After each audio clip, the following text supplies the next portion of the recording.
Excited ka na ba sa part 2? Tulad ng pangako ko, kwento na lang to ha, dahil masaya naman ako sa life ko ngayon. Bago ko nga simulan, ay baka hindi ka pa naka-follow sa akin. Just hit like and follow button at pa-follow na rin ako sa aking YouTube channel, Ma'am She Fairy. At sa mga hindi pa nakapanood ng part 1, hanapin nyo lang po ito dyan sa album ko na may title na Hits Harder at hangad ko ay lumago pa tayo. So ito na nga, kaya nasabi ko na ine-expect na ng ibang taong nakapaligid sa amin ng ex ko na talagang kami na habang buhay dahil sa mga pinagdaanan namin. Na naging magkakampi kami sa hirap at saya. Sa hirap kasi dumaan kami sa pagsubok na mahirap labanan. Curious ka na kung anong hirap yun, no? Huwag ka, pang MMK tong kwento namin. So, bago ko nga ikwento sa iyo ang hirap, ay dito muna tayo sa part na masaya, syempre. Sobrang stricto sa akin ng mama ko noon. As in, sobra talaga. Pero alam mo ba, ipinagpapasalamat ko yon na ganoon si mama sa akin noon. So, eto na nga, di ba sabi ko sa'yo, bago naging kami ng ex ko, mag-best friend kami. Kakwentuhan ng mga sekreto, kabalastugan, basta nagkakasundo kami sa lahat ng bagay. Wala akong maalalang nag-away kami. Sadyang wala lang talaga akong maalala dahil sa sobrang tagal na. Diba? Nagsimula ang pagkakaibigan namin noong lumapit siya sa akin para magtanong about sa organization na sinalihan ko dahil gusto niya din daw sumali. Hindi ko na lang din bibigkasin dito dahil bawal pero legal yun ha.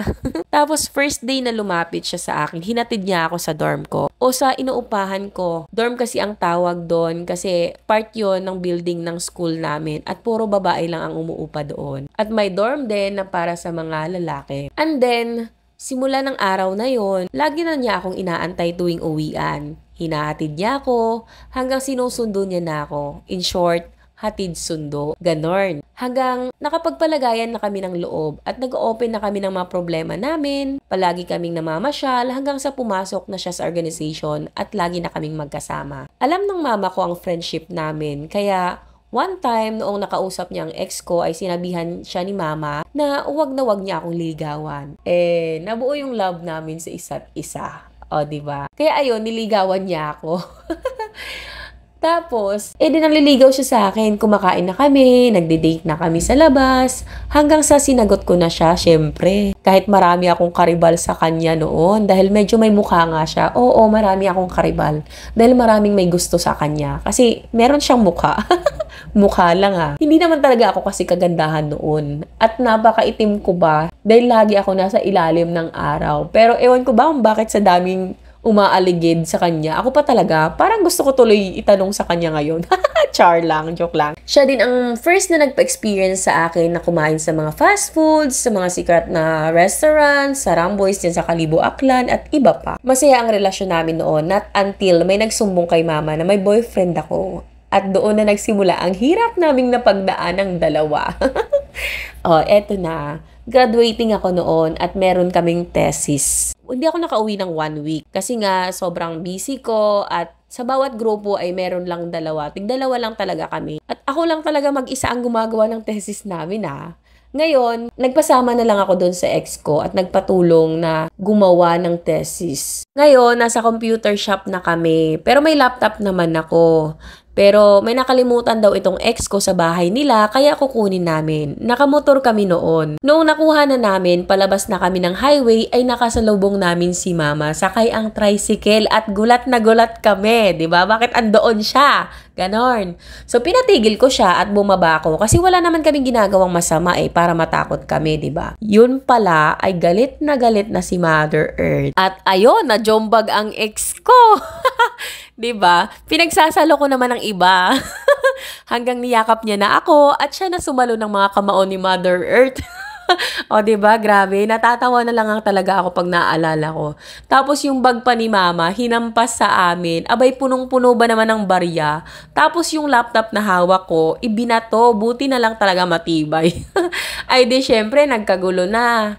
Inawat na kami at sabi ni mama sa akin noon, itatakwil kita, huwag na huwag ka nang umuwi, ganon. Nag-sorry naman kami pareho ng ex ko noon at sinagot pa nga niya si mama na, sorry te, palangga ako nga mayading unga sa Tagalog. Sorry po tita, mahal na mahal ko po talaga ang anak nyo. O diba, parang teleserye lang, sabi ko sa inyo, pang MMK itong kwento natin eh. At ayun, umalis na din si mama. Hindi din talaga ako umuwi ng bahay noon kasi natatakot ako, as in, hanggang si papa lagi tumatawag sa akin at sinasabi niya na hindi na daw kumakain si mama, mag-sorry na lang daw ako at umuwi na daw ako. Dahil takot nga ako, hindi talaga ako umuwi. Sa dorm lang ako at pagkakatanda ko ay magulang ng ex ko ang nagbibigay ng allowance sa akin noon.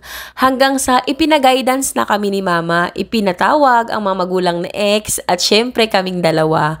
At doon na nga nagkomprontahan at ipinaghiwalay kaming dalawa. Pero pinaglaban namin ang isa't isa, o, di ba?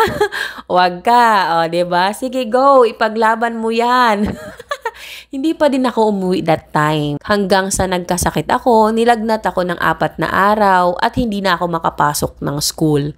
Kaya doon muna ako pinatira ng magulang ng ex ko sa bahay nila para may mag-alaga sa akin. Pero iba pa rin talaga ang alaga ng sariling mama. Kaya noong tumawag si papa ay sinabi ko sa kanya na may sakit ako. At sa sobrang pagmamahal ni mama sa akin ay sinundo nila ako ni papa at diniretso sa ospital. Yun pala ay may dengue na ako. Sa ospital, nagpapalitan ng bantay sa akin noon si mama ng ex ko, at ang ex ko syempre. Hanggang sa nakalabas ako ng ospital. At ayun, tinanggap na lang ni mama ang relasyon naming dalawa kasi hindi na talaga kami mapaghiwalay. Pero nagbitaw si mama noon ng salita sa akin na maghihiwalay din kami at maghahanap ng iba ang ex ko. At yun nga, nagdilang anghel siya. Si mama din ang nag-comfort sa akin nung naghiwalay kami ng ex ko. O, gusto niyo pa ba ng part 3? O, syempre, mag-comment lang kayo ng part 3 dyan at gagawan natin yan ng part 3. Yun lang. Thank you for watching. I hope you enjoy. Bye-bye!